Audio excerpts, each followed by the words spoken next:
Bonjour à tous, bonjour à toutes.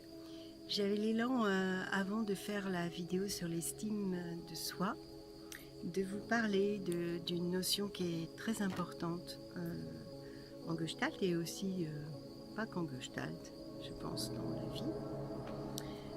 La Gestalt étant en même temps une méthode thérapeutique et une philosophie de vie, et que cette chose importante, c'est la responsabilité. Nous sommes sur la Terre, sur une planète, pour grandir, pour apprendre. Et il n'y a pas finalement d'échec, il n'y a que des expériences. Et si, au lieu de vivre l'échec en victime, on prend responsabilité, alors le monde change, notre regard sur le monde change, notre regard sur nous change aussi. Et on va pouvoir avancer en s'engageant, en faisant des choix qui sont meilleurs pour nous, qui sont plus justes pour nous. Alors comment ça se fait qu'il y a encore tant de personnes qui restent dans la victime? Parce que quand on est victime, quand on se sent victime, on est petit. Et quand on est petit, on est impuissant et on n'a pas à prendre de responsabilité et surtout, on n'a pas à les assumer. Parce que être responsable, c'est devenir autonome, c'est devenir vraiment maître de sa vie et donc d'assumer les conséquences et les répercussions de ses pensées, de ses paroles et de ses actes. Alors, ce qui est important de comprendre, c'est que si je reste dans un jeu négatif à me plaindre en permanence, je ne sers pas le monde. Je ne me sers pas puisque je reste dans une vibration très basse de négativité, de peur, d'angoisse.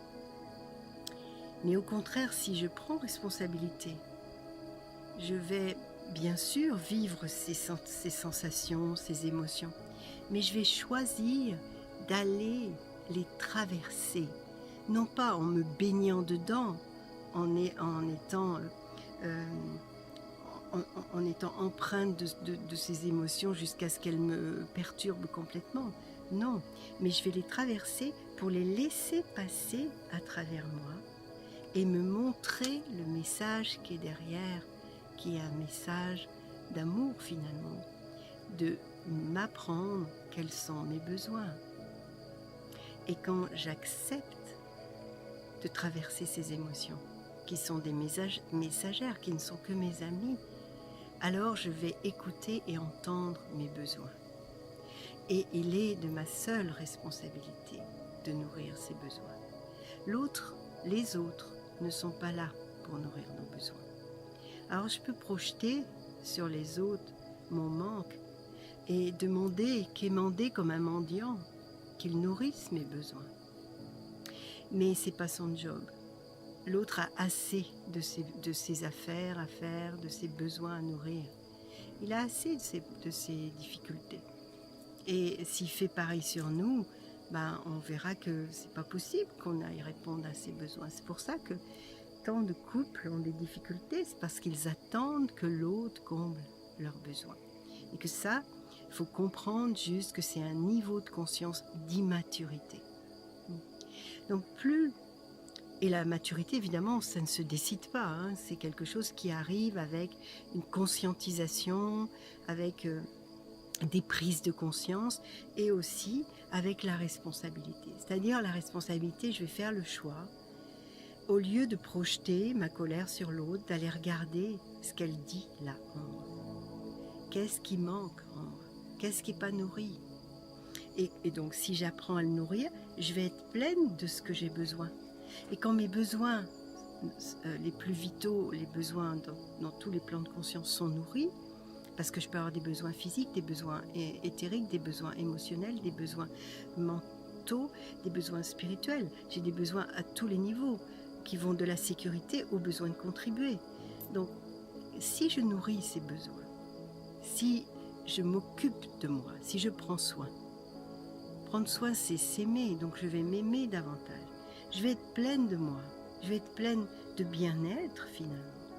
Et ce bien-être, je vais pouvoir l'offrir dehors, à l'autre mon compagnon, ma compagne ou aux autres. Parce que quand je suis bien, quand je suis en paix avec moi, est-ce que j'ai envie d'aller faire la guerre dehors? Mais aujourd'hui, regardez le monde. Il est en guerre. Partout, il y a des guerres. Pourquoi il y a des guerres partout? Parce que à l'intérieur de moi, je ne me connais pas et j'ai pas fait la paix avec les parts qui sont en guerre. Je n'ai pas installé le souverain sur son trône pour que la paix revienne. Donc le chemin du souverain, c'est le chemin de la responsabilité. Le souverain intérieur, c'est mon soi, c'est la conscience pure en moi, c'est ce témoin éternel qui va amener la paix puisqu'il va s'occuper de cette équipe corps, émotionnel, mental. Et donc plus je vais me responsabiliser de ce qui m'habite, plus je vais me responsabiliser de ce qui m'arrive, plus je vais aller m'auto-accompagner, prendre soin des espaces qui ont soif, qui ont faim, qui sont asséchés, qui sont complètement prostrés en moi. Et plus je vais aller vers le bien-être et l'autonomie. Et quand je suis autonome, je peux me déployer. Et quand je me déploie, j'évolue. Et sur Terre, les êtres humains sont venus pour ça. Ils sont venus pour évoluer, pour grandir en esprit. Et l'esprit, c'est simple, c'est le souffle qui nous traverse. Alors si je laisse le souffle traverser mon corps, je laisse l'esprit descendre dans ma terre. Et si je laisse le souffle habiter ma terre, circuler librement dans ma terre, l'esprit est là. Et mon corps est habité de l'esprit. Et qu'est-ce que c'est l'esprit en fait? C'est la vie. Donc, est-ce que je suis en capacité aujourd'hui de laisser la vie circuler en moi? Le souffle de vie. Posez-vous cette question.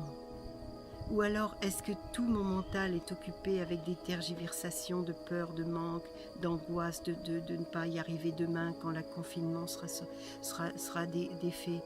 Qu'est-ce que je veux en vérité? Au fond de nous, on veut tous la paix, on veut tous la reliance, on veut tous être aimés. Mais ça commence par nous. Et se responsabiliser de soi, c'est se responsabiliser de l'amour qu'on s'octroie. Alors je vous invite aujourd'hui à prendre le temps pour méditer sur ces paroles, pour respirer dans cette conscience, pour habiter l'esprit en vous. Et vous responsabiliser, c'est bien sûr assumer les conséquences de ce qu'on veut, de ce qu'on dit, de ce qu'on pense, mais c'est surtout une liberté, la liberté d'être comme on veut, comme on a envie, d'être qui on est. Et je vous souhaite ça, d'être qui vous êtes, pas de porter des masques, les masques de la personnalité transitoire qui vont cacher comme des voiles la merveille que vous êtes. Donc prenez le temps de sortir de la victime. Vous n'êtes victime de rien. Vous n'êtes coupable de rien non plus. Mais vous êtes responsable de vous, de tout ce qui vous habite, de tout ce que vous émettez. Vous n'êtes pas responsable de ce que l'autre fait, mais vous êtes responsable de ce que ça vous fait. Donc prenez le temps d'entrer en contact avec votre cœur à l'intérieur et d'écouter qu'est-ce que ça voudrait dire pour moi d'être responsable. Et comment je peux me responsabiliser au lieu de me plaindre. Et puis repérez chaque fois que vous vous plaignez ce que ça veut dire. Chaque fois que vous vous plaignez, ça veut dire je suis victime. Alors réfléchissez, de quoi est-ce qu'on est finalement victime? De quoi est-ce que vous êtes victime? Vous n'êtes victime de rien. Vous apprenez des leçons. Alors je vous souhaite d'apprendre beaucoup de leçons et de grandir, de grandir, de grandir, pour rayonner la perle, le diamant que vous êtes. Et de rester bien droit dans vos bottes, parce que vous avez une place sur cette terre, c'est votre droit de naissance. Et votre place, elle est sous vos pieds. Vous êtes dans vos chaussures aujourd'hui, c'est là votre place. Alors comment vous décidez de la posture que vous avez?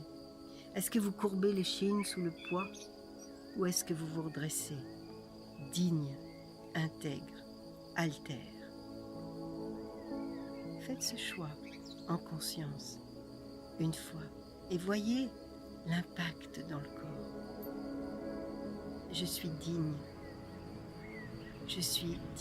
d'être aimé et je m'aime. Prenez soin de vous. Dans cette période fragile, il y a beaucoup de choses à comprendre sur notre fonctionnement. Il y a beaucoup de choses à comprendre et à transformer en nous. Je vous souhaite le meilleur et je reviens bientôt pour une autre vidéo. Belle soirée.